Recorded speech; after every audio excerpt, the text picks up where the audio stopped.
indie cult horror. And first off, I'm going to apologize because there was supposed to be an episode before this, and that's why there's been such a big gap. I was working on an interview that I had done, but in looking at the footage that I had for my interview with Linnea Quigley from, I believe, 2004 at Monster Mania convention, there was some missing audio. So I am still trying to track down that original tape and trying to see if I can get it retransferred, and then I will try again to bring that. Otherwise, I'll bring it to you as much as I can.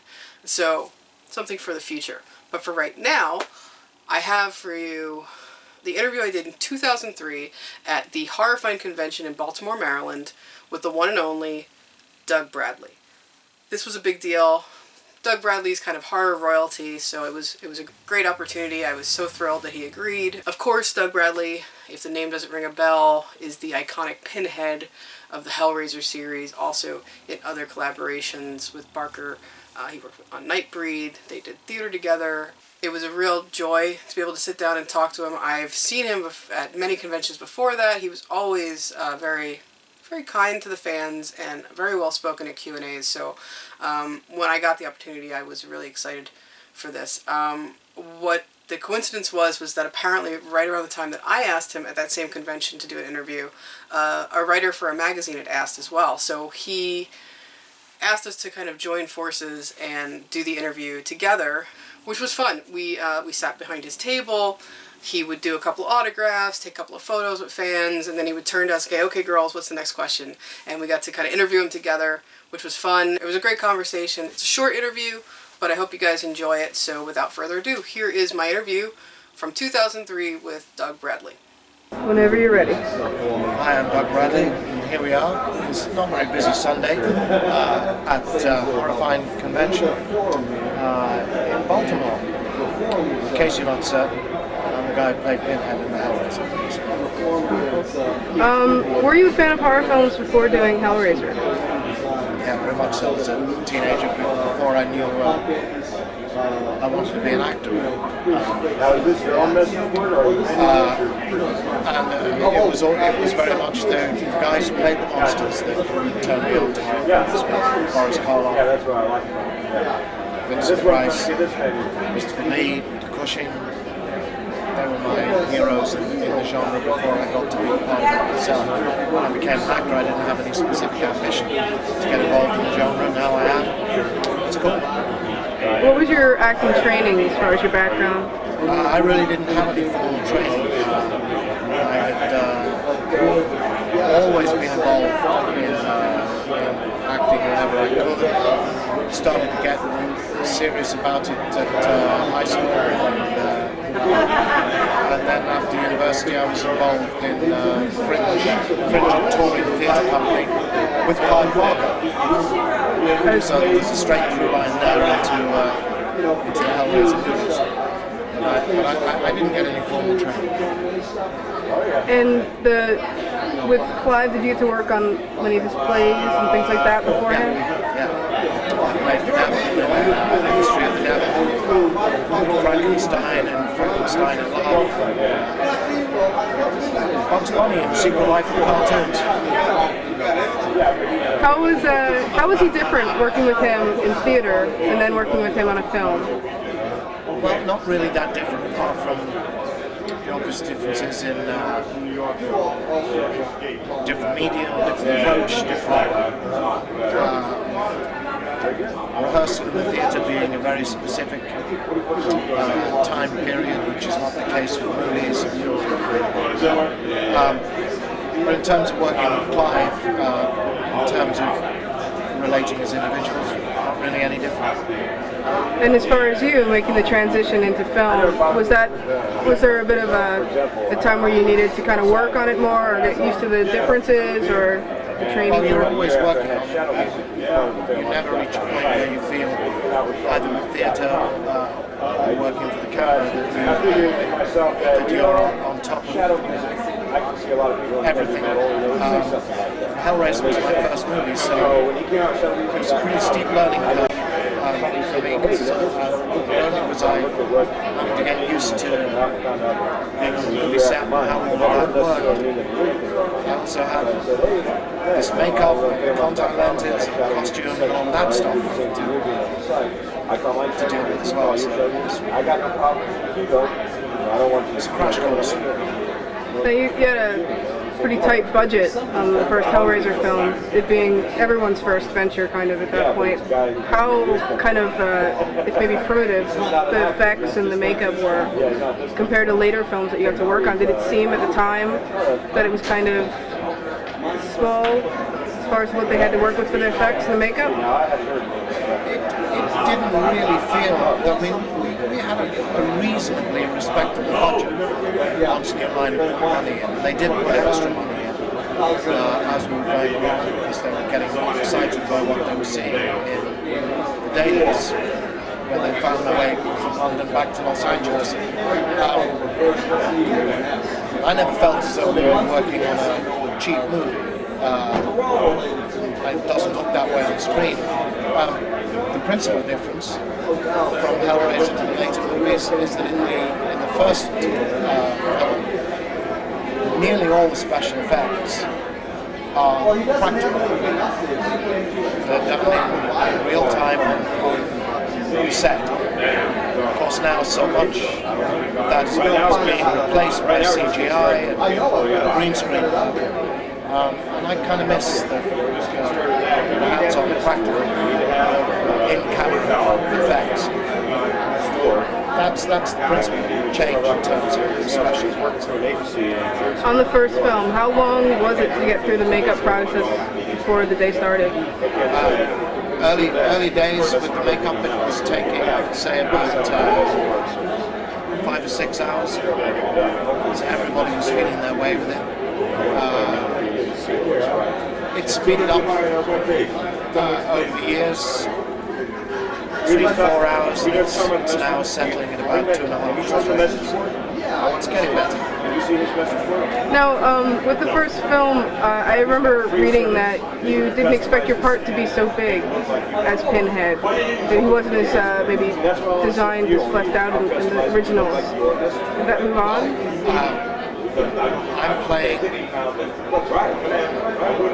I am playing a character with no name. I was on screen for less than 10 minutes.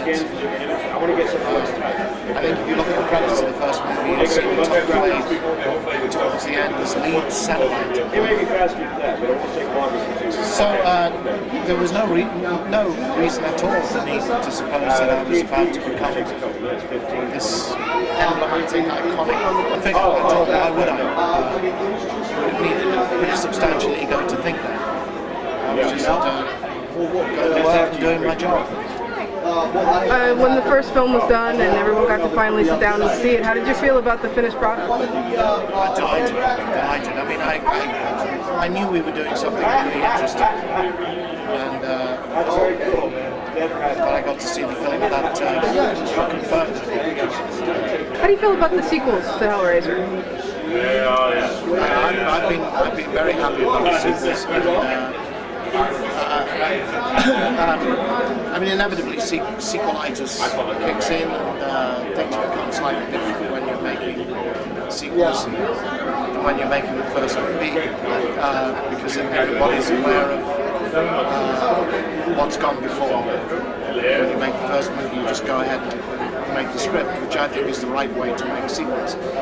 I've liked that we haven't just hit the formula and kept on repeating it. We've tried to do something a little different each time. Sometimes it works 100%, and sometimes it works a little bit less. But I'm still having fun, and I'm still pleased with the results. Have you been given room to evolve with the character more and kind of work on that as well on your end? Yeah, I mean, I'm pretty much in control of what I do now, but I am very careful not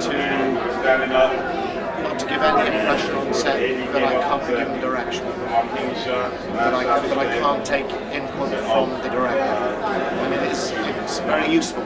Sometimes they just throw in a suggestion and I wouldn't have thought of it. If it's a good suggestion, a good idea that I can work with, then I'll use it. I don't want to in any way create an atmosphere on set.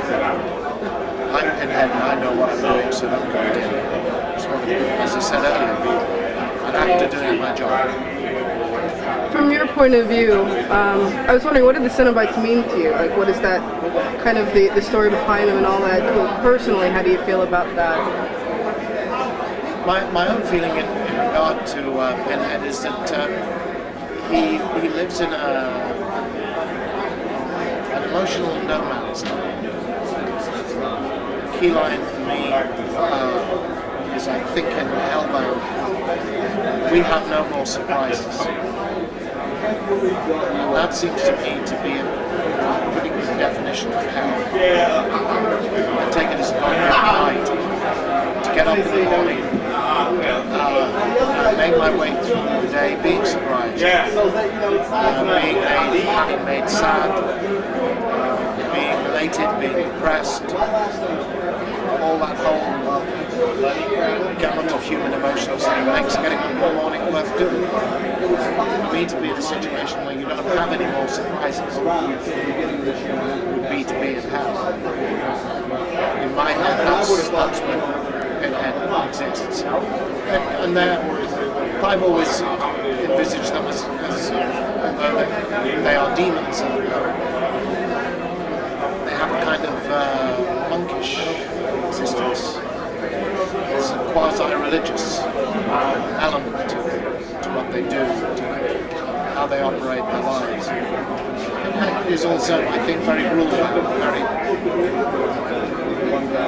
almost has a bureaucratic mindset. I try and keep all these things bubbling through. And Nightbreed, how different, totally different atmosphere was that, and was working with Clive on both, were those very different? Yes, well, it was and it wasn't, because it was a very different movie and so forth, but we shot it about a year after we'd shot Hellbound. Both were shot in Pinewood with almost exactly the same crew. I'm working with the same makeup artists, and back in prosthetic makeup again. Although there are obvious differences between Miles Nightbreed and Pinhead, in fact the makeups are pretty much identical. Latex pieces that get glued on in place. The process is exactly the same. It's just what you see on the outside is different. There isn't a great deal of difference between makeups. There isn't much difference, say, between my makeup and Robert Englund's makeup as Freddy Krueger in terms of how the application is done. It's pretty much exactly the same. Just what you're seeing on the outside is different. So it was sometimes a little odd for me because I'm going into work at the same place, sitting in the same chair, I'm going through the same makeup process with the same guys, working with the same director, and there were times when I had to kind of, because I'm not seeing the outside of the makeup, I have to keep a very tight focus in your head on what you're doing here. Not make the mistake of thinking this is like a Hellraiser. I'll just ask one more question then. Coming to conventions and meeting fans and all of that, is that important for you? And how does it feel just in general being on this side of these? Well, conventions are fun, first and foremost. Fun for everybody. Fun for the celebrities, fun for the fans. It's not very often as an actor that you get the chance to meet the folks who pay the wages, these people, and to get feedback and come back on what you do.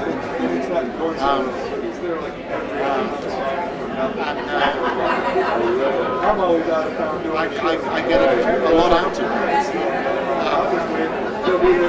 And it's also great to meet my own peers and contemporaries in the industry. I've got to strike up a lot of friendships with people like Gunnar Hansen, who's sitting across the hall from us here, played Leatherface, Texas Chainsaw Massacre, Ken Hodder, who's Jason Voorhees, until Fred and Jason movie. And a whole bunch of people like that who have become pretty close friends from working with them at conventions and at haunted houses and doing occasional panels and things on college and university. So that's become very, very important to me. I'm just going to ask one more thing then, if that's alright with you. Has being part of the horror industry in any way hindered your career, or have you never experienced problems with that? I don't think it's hindered it. I'm not aware of that having happened. I expect it to happen. I'd be surprised and angry if it was happening. I mean, I guess people ask me, do I get typecast because of Pinhead? Well, I can't really get typecast as Pinhead, but I guess you tend to get thought of to play the bad guy, which is cool for me. It's been said a million times that the devil has all the best tunes. And I think all actors will tell you that playing the bad guys is more fun. Straight down the middle hero is pretty boring. Heroes are only interesting if they've got flaws themselves. Flawed hero is the only interesting thing. It's always pretty clear why the good guy is good. The abiding question is, why are the bad guys bad? Anything else you'd like to add? Really, if you're... I think that's everything then. Thank you very much. Thanks again for tuning in to Indie Cult Horror. I hope you enjoyed this month's interview with Doug Bradley, and we'll be back next time with another interview from the vaults. Thanks again. See you next time.